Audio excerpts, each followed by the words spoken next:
कितनी ताकत झोंक रखी है लालू प्रसाद यादव ने और उनके बेटे ने। पिछली बार महागठबंधन को 3 सीटें थीं। इस बार आप देखिए कि मुकाबला क्या सिर्फ एनडीए और महागठबंधन के बीच में है। एक थर्ड प्लेयर आ गया, यानी कि लोगों के पास एक ऑप्शन है। मुझे लग रहा है वहाँ पर वोट का बिखराव तो ज़रूर होगा, वहाँ पर वोट का इस बार बिखराव ज़रूर होगा। और एक प्लेयर जो मैं बार बार जिक्र करता चला जा रहा हूँ, ये आखिर वोट किसका सबसे ज़्यादा काटता है, उस पे नतीजे वहाँ के बहुत ज़्यादा निर्भर करेंगे। नमस्कार, मेरा नाम आलोक है। आप लाइव स्ट्रीम देख रहे हैं। हमारे साथ बिहार के वरिष्ठ पत्रकार श्री पूजन झा जी हैं। कई दशकों तक आपने बिहार की राजनीति को देखा है और इन दिनों छठ महापर्व तो बीत गया, लेकिन लोकतंत्र का महापर्व आ गया है। 4 सीटों पर ही उपचुनाव होने हैं। पहली बात तो ये सर कि ये 4 सीट ही काफ़ी अहम है, क्योंकि सबके पसीने छूटे हुए हैं इस चुनाव में। और आप ये सवाल अगर तमाम यहाँ के जो दिग्गज नेता हैं उनसे अगर आप करेंगे, खास करके नतीजों के बाद, तो वो कहेंगे कि भाई उपचुनाव के नतीजों का कहीं कोई लेना देना नहीं होता है। और जो जनरल इलेक्शन, ना सरकार बननी है ना सरकार बिगड़नी है। लेकिन देखिए ये जो उपचुनाव है ये कितना महत्वपूर्ण है। आप देखिए कि कितनी ताकत झोंक रखी है लालू प्रसाद यादव ने और उनके बेटे ने। पिछली बार महागठबंधन को 3 सीटें थीं। इस बार आप देखिए कि मुकाबला क्या सिर्फ एनडीए और महागठबंधन के बीच में है। एक थर्ड प्लेयर आ गया, यानी कि लोगों के पास एक ऑप्शन है।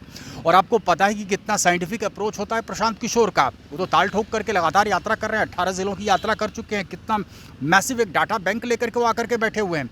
वो कह रहे हैं कि उपचुनाव के नतीजों से, हालांकि मैं इस बात को नहीं मानता कि उपचुनाव के नतीजे को पूरी तरह से प्रभावित कर सकेंगे, लेकिन कम से कम वोट कटुआ तो सारे लोग मान रहे हैं कि वोट कटुआ की भूमिका में वो रहेंगे।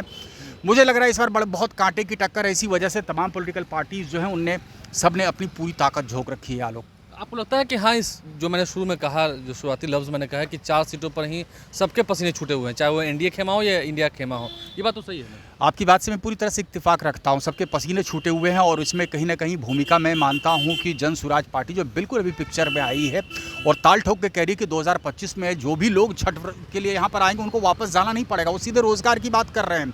अब आप देखिए कि रोजगार कितना बड़ा मुद्दा यहाँ पर हो गया। अब आपकी बारी हो गई, आपके बच्चों की बारी है। अब आपके बच्चों की बारी है और जो मुद्दे उठा रहे हैं कहीं ना कहीं उसका एक इमोटिव कनेक्ट हो रहा है। वो डायरेक्ट कनेक्ट इस्टेब्लिश कर रहे हैं उन लोगों से जिन्होंने कि 1990 से लेकर के 2005 तक का एक कार्यकाल देखा, 2005 के बाद से भी एक कार्यकाल देखा। तो कहीं ना कहीं लोगों के मन में एक छटपटाहट भी तो होगी। हालांकि उपचुनाव के नतीजे से मैं कहीं किसी भी तरीके से इस निष्कर्ष पर नहीं पहुंच सकता कि 2025 में क्या होगा, लेकिन लोगों के सामने एक विकल्प ज़रूर दिख रहा है। चलिए हम अब बात करेंगे सभी सीटों की। तरारी सीट की बात करते हैं। एक तरफ जहाँ राजू यादव हैं माले से, वहीं तरारी में सुनील पांडे, दबंग भी कहा था उन्हें, उनके बेटे विशाल प्रशांत हैं एनडीए की ओर से, जनसुराज की ओर से भी श्रीमती किरण सिंह हैं। तो आपको लगता है कि ये गुलबंदी थोड़ी अलग होगी, क्योंकि सुनील पांडे पहले भी निर्दलीय वहाँ से चुनाव लड़कर अच्छा वोट ला चुके हैं? मुझे लग रहा है वहाँ पर वोट का बिखराव तो ज़रूर होगा, वहाँ पर वोट का इस बार बिखराव ज़रूर होगा। और एक प्लेयर जो मैं बार बार जिक्र करता चला जा रहा हूँ, ये आखिर वोट किसका सबसे ज़्यादा काटता है, उस पे नतीजे वहाँ के बहुत ज़्यादा निर्भर करेंगे। बिहार में जाति की बात तो जाति की होती हो, तो आप तो देख तो रहे हैं ना कि कैसे प्रशांत किशोर की पार्टी में जाति वाला फैक्टर भी तो ध्यान में रखा गया टिकट के बंटवारे में। तो एक अलग बात है, लेकिन आपको लगता है कि सुनील पांडे की एक ताकत रही है, निर्दलीय भी लड़े हैं, इस बार एनडीए से उनके बेटे हैं, वो भी खुद प्रचार कर रहे हैं, एनडीए के तमाम नेता वहां उतरे, लेकिन फिर भी लड़ाई टफ तो है, क्योंकि राजू यादव लड़ाई सुदामा प्रसाद जीतते रहते हैं। लड़ाई बिल्कुल टफ है। तभी आपने देखा होगा, गौर किया होगा कि एनडीए ने ना सिर्फ एकजुटता का परिचय देते हुए तमाम जो उनके कद्दावर नेता हैं वो सब चुनावी मैदान में उतरे हुए हैं, लगातार प्रचार प्रसार कर रहे हैं। और ये मुझे लग रहा है कि ये लगातार चल ही रहा था। महागठबंधन ने भी अपनी पूरी ताकत झोंक रखी थी, क्योंकि सबको पता है कि इस बार मुकाबला जो है बहुत कांटे का होने वाला है।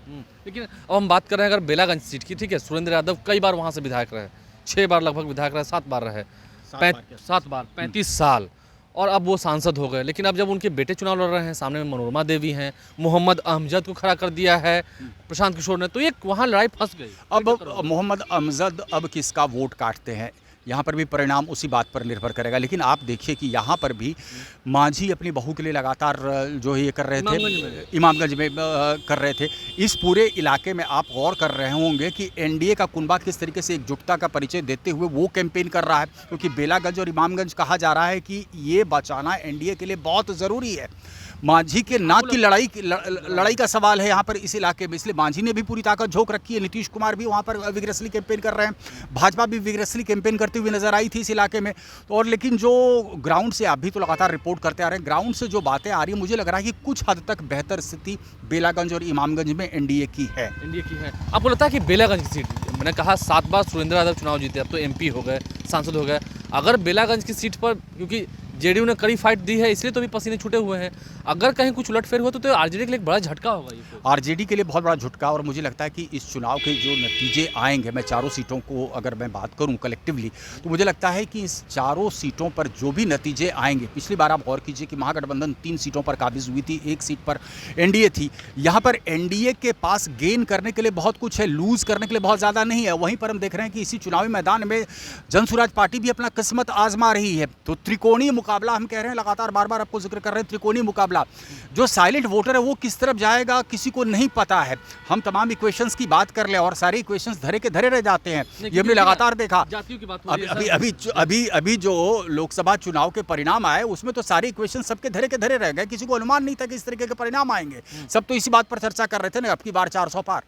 लेकिन अगर हम जातियों की बात करें, देखिए बेलागंज में भी एनडीए की उम्मीदवार मनोरमा देवी जाति में यादव, सुरेंद्र यादव के बेटे भी विश्वनाथ यादव जाति में यादव, अगर हम वहाँ पर जो है राजपूतों का वर्चस्व है, शायद उस सीट पर यादवों का भी है, मुसलमानों का भी है। तो ये तो तय है कि दोनों उम्मीदवार जो है यादव हैं। आप तो ग्राउंड रिपोर्ट आप करके आए हैं, तो यानी कि वोट में विभाजन तो होना है। तो आप मान रहे हैं कि यादव के वोट में विभाजन होगा? मुझे लग रहा है कि यादवों के वोट में विभाजन होगा। अब लेकिन कितना विभाजन होता है इस पर परिणाम निर्भर करेगा। लालू प्रसाद यादव ने भी वहां पर तभी तो लालू प्रसाद यादव प्रचार कर रहे हैं। इसके पहले आपने लालू प्रसाद यादव को प्रचार करते हुए कब देखा था? बहुत कम।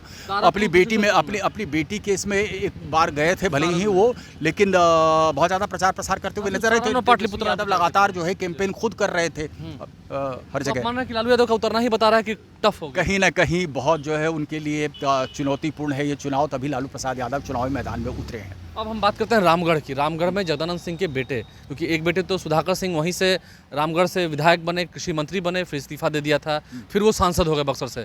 अब अजीत सिंह हैं, सामने में अशोक सिंह है, और यहाँ पर बीएसपी भी है। बीएसपी भी है, और याद होगा पिछले जो नतीजे आए थे, बीएसपी ने बहुत अच्छा परफॉर्म किया था पिछली बार भी। जी, अच्छा परफॉर्म किया था बीएसपी में। थर्ड फैक्टर 188 वोट से ही सुधाकर सिंह जीते थे। जी, और दूसरी बात ये देखिए ना कि प्रशांत किशोर भी हैं, यानी कि वोट का विभाजन तो यहाँ पर भी हो रहा है। तो हर जगह जो चारों सीटों का हम जिक्र कर रहे हैं, हर जगह हम देख रहे हैं कि वोटों का विभाजन जबरदस्त तरीके से हो रहा है। यही वजह है जिस वजह से कि हम जनसुराज की बात कर लें, या फिर हम महागठबंधन की बात कर लें, या फिर हम भाजपा की बात कर लें, जदयू की बात कर लें, तमाम पार्टियां जो पूरी ताकत झोंक रखी है यहाँ पर, जिसको हम कहते हैं अंग्रेजी में कि to put their best foot forward, उसकी कवायद सिर्फ इसलिए हो रही है। हालांकि सारे नेता आपको यही चीज़ बार बार दोहराएंगे कि इन चुनाव के नतीजों का 2025 से कोई लेना देना नहीं, लेकिन मैं आलोक कह देता हूं, ये एक बानगी होगी।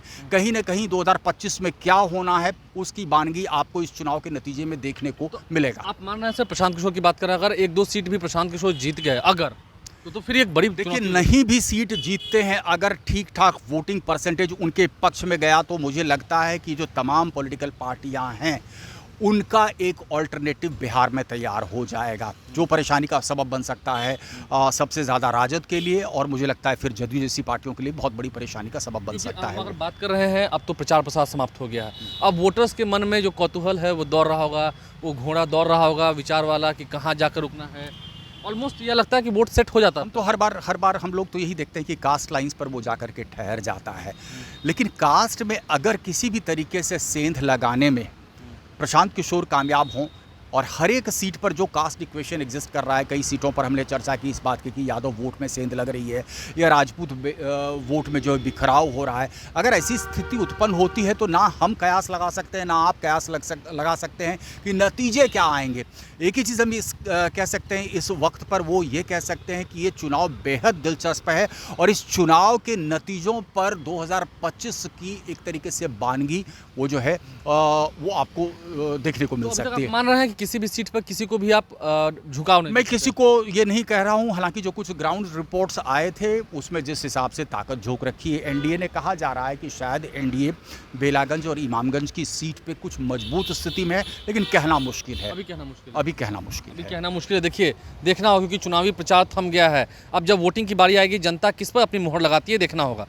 हमारे साथ वरिष्ठ पत्रकार शिवपूजन झा जी थे, उन्होंने क्या कुछ समझाया है विस्तार से आपने जाना है। हमारे चैनल को सब्सक्राइब कर लें, साथ साथ फेसबुक पेज भी लाइक करें। धन्यवाद।